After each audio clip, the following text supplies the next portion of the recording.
Rabies virus একজন মানুষের শরীরে প্রবেশের পরে যদি ওই মানুষটার শরীরে উপসর্গ দেখা দেয়া শুরু হয়ে যায় তাহলে মৃত্যু মোটামুটি নিশ্চিত। তাই বাঁচতে হলে ব্যবস্থা নিতে হবে উপসর্গ দেখা দেওয়ার আগেই। সোশ্যাল মিডিয়াতে বেশ কিছুদিন যাবত র্যাবিস ভাইরাস আক্রান্ত হওয়ার নিউজ দেখা যাচ্ছে কিছু ভিডিও ফুটেজ। এই মানুষগুলো খুবই অস্বাভাবিক আচরণ করছেন, তারা পানি দেখে ভয় পাচ্ছেন, কেউ কেউ হাত পা ছোড়াছুড়ি করছেন, তাদের মধ্যে গ্যাগ রিফ্লেক্স হচ্ছে। এরা সবাই র্যাবিস ভাইরাস দ্বারা আক্রান্ত। হয়তো কোনো বিড়াল বা কুকুর অথবা অন্য কোনো র্যাবিস ভাইরাস বহনকারী প্রাণীর কামড় থেকে তাদের শরীরে প্রবেশ করেছে এই ভাইরাস। তবে ভয়ের কিছু নেই, কোনো বিড়াল বা কুকুর কামড় দিলেই যে একজন মানুষের শরীরে র্যাবিস ভাইরাস প্রবেশ করবে বিষয়টা এরকম না।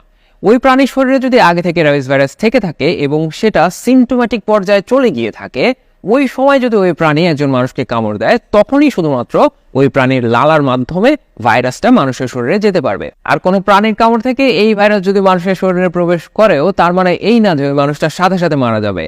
এই ভাইরাস শরীরে প্রবেশ করার পরে বেশ কয়েকদিন সময় লাগে এদের রেপ্লিকেট করে উপসর্গ দেখা দিতে। তবে উপসর্গ দেখা দেওয়া যদি শুরু হয়ে যায় তখন আর বেঁচে ফেরার কোনো পথ থাকে না। এই ভিডিওতে আমরা জানবো র্যাবিস ভাইরাস মানুষের শরীরে প্রবেশ করার পরে কি কি ঘটনা ঘটে, আর এই ভাইরাস থেকে নিজেকে এবং আপনার পরিবারকে সুরক্ষিত রাখতে হলে আপনাকে কি করতে হবে। এই ভাইরাস ছড়ানোর প্রধান মাধ্যম হচ্ছে আক্রান্ত প্রাণীর লালা। র্যাবিস ভাইরাস আক্রান্ত কোনো প্রাণী যেরকম বিড়াল বা কুকুর যদি আপনাকে কামড় দেয়, অথবা তারা আপনার কোথাও জখম করে যেখানে তাদের লালা ঝরে পড়ে, অথবা ধরেন আপনার আগে থেকেই কোনো একটা ক্ষত বা জখম ছিল যেখানে এই র্যাবিস ভাইরাস আক্রান্ত কোনো প্রাণীর লালা প্রবেশ করলো, তখন যেটা হবে এই লালার মাধ্যমে ভাইরাস আপনার শরীরে ঢুকে গেল। শরীরে ঢোকার পর এরা প্রথমে মাসলে অবস্থান করবে। এই জায়গাতে এই পর্যায়েই তারা কিছুটা রেপ্লিকেশন বা বংশ বিস্তার করা শুরু করবে, কারণ তাদেরকে নিউরোমাসকুলার জাংশনে পৌঁছাতে হবে, মানে যেই জাংশনটা দিয়ে তারা মাসল থেকে নার্ভে ঢুকে যেতে পারবে। তো এই কাজের জন্য তারা যতটুকু দরকার শুধুমাত্র অতখানি রেপ্লিকেশন করে, এইখানে খুব একটা রেপ্লিকেশন হয় না। তো এই ভাইরাসরা যখন নিউরোমাসকুলার জাংশন হয়ে মাসল থেকে নার্ভাস সিস্টেমে ঢুকে পড়ে তখন তারা ধীরে ধীরে ব্রেনের দিকে যাওয়া শুরু করে এবং এক পর্যায়ে তারা ব্রেন পর্যন্ত পৌঁছে যায়। সেখানে যাওয়ার পর ব্রেনের চারপাশে যে ব্লাড ব্রেন ব্যারিয়ার আছে, মানে যে প্রোটেক্টিভ লেয়ার আছে আমাদের ব্রেনকে সুরক্ষিত রাখার জন্য, এই rabies virus blood brain barrier cross করে মানুষের ব্রেনের ভেতরে ঢুকে যেতে পারে। তবে মানুষের শরীরে প্রবেশের পর থেকে এই ব্রেন পর্যন্ত পৌঁছাতে বেশ কয়েকদিন সময় লাগে। এই সময়টাকে বলা হয় ইনকিউবেশন পিরিয়ড।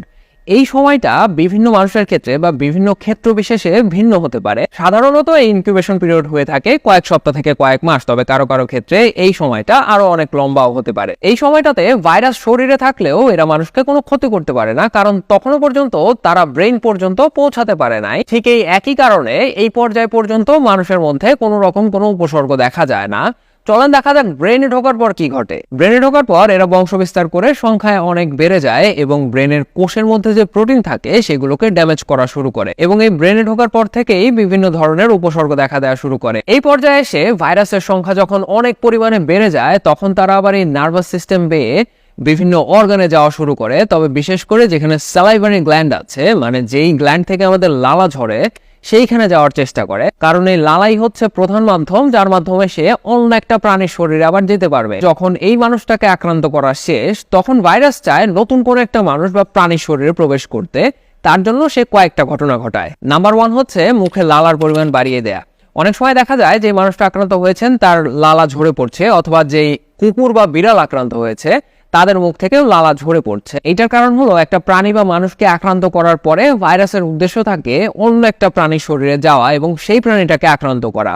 তো তারা যেহেতু প্রধানত এই লালার মাধ্যমে এক শরীর থেকে আরেক শরীরে যেতে পারে, তো তারা চায় বেশি পরিমাণে লালা যেন এভেলেবল থাকে, কারণ এই লালা ভর্তিই তো ভাইরাসটা থাকে। নাম্বার 2 হচ্ছে এই ভাইরাস মানুষ বা প্রাণীর মধ্যে পানির প্রতি একটা ভয় তৈরি করে, এটাকে বলা হয় হাইড্রোফোবিয়া। এ সময় পানি বা তরল গিলতে প্রচন্ড কষ্ট হয়, যার জন্য হচ্ছে পানি দেখলেই প্রচন্ড ভয় লাগে, পানি থেকে দূরে থাকতে ইচ্ছা করে। এটা করার কারণ হচ্ছে যে মুখের মধ্যে ভাইরাস ভর্তি লালা, এই লালাটা যেন মুখের মধ্যেই থাকে, কোনো কিছু খাওয়া বা পান করার কারণে যেন এই মুখের লালাটা মুখ থেকে সরে না যায়।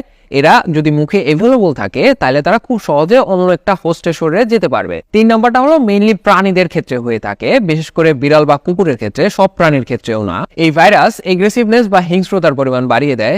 তো এতে কি হয়, এই প্রাণীটা গিয়ে অন্য আরেকজনকে কামড় দেবে, কামড় দিলে তার লালার সাথে ওই প্রাণীর শরীরে ভাইরাস প্রবেশ করতে পারবে। তো ব্রেনে যখন ড্যামেজ শুরু হয়ে যায় তখন ইমিউন সিস্টেম আসলে বোঝে যে এই ঘটনা ঘটছে, কিন্তু এটা আসলে অনেক বেশি দেরি হয়ে গেছে ততদিনে। ব্রেনে যাওয়ার পরে এরা ব্রেনে প্রচুর পরিমাণে সংখ্যায় বাড়ে এবং এরা ব্রেনকে ড্যামেজ করে না, শুধু তারা এই ব্রেন বেয়ে অন্যান্য অর্গানে যাওয়া শুরু করে।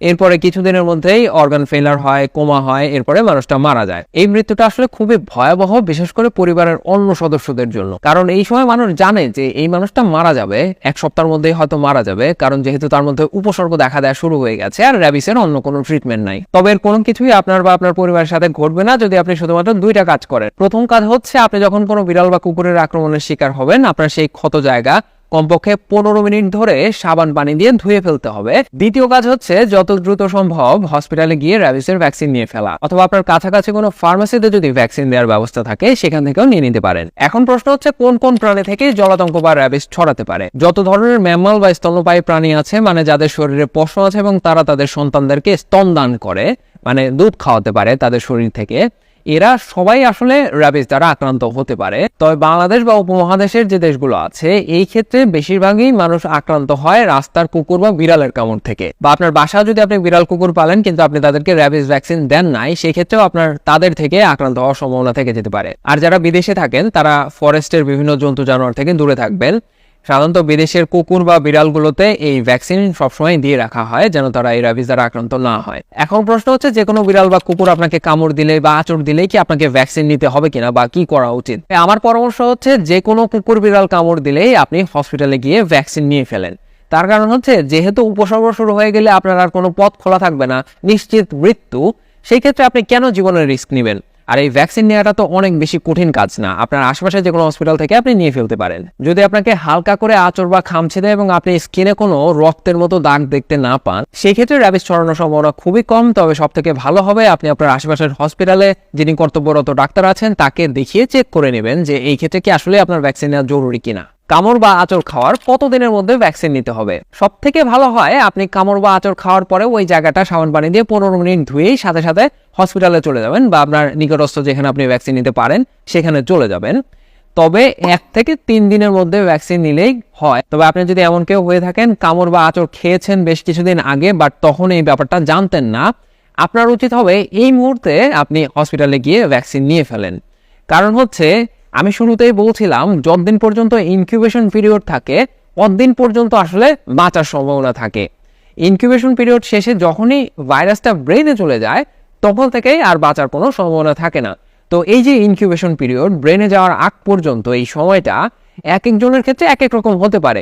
কারো ক্ষেত্রে 3 সপ্তাহ হতে পারে, 2 সপ্তাহ হতে পারে, কারো ক্ষেত্রে কয়েক মাস হতে পারে এবং কারো ক্ষেত্রে হয়তো বছরেরও বেশি সময় লেগে যেতে পারে। তো আপনি যদি সেরকম ভাগ্যবান মানুষ হয়ে থাকেন যার শরীরে র্যাবিস ভাইরাস ঢুকেছে ঠিকই কিন্তু ইনকিউবেশন পিরিয়ডে আছে এখনো, তাহলে আপনি যদি এখনো ভ্যাকসিন নেওয়া শুরু করেন আপনি বেঁচে যেতে পারেন। তো এই হচ্ছে অবস্থা। ভালো থাকবেন সবাই। আসসালামু আলাইকুম।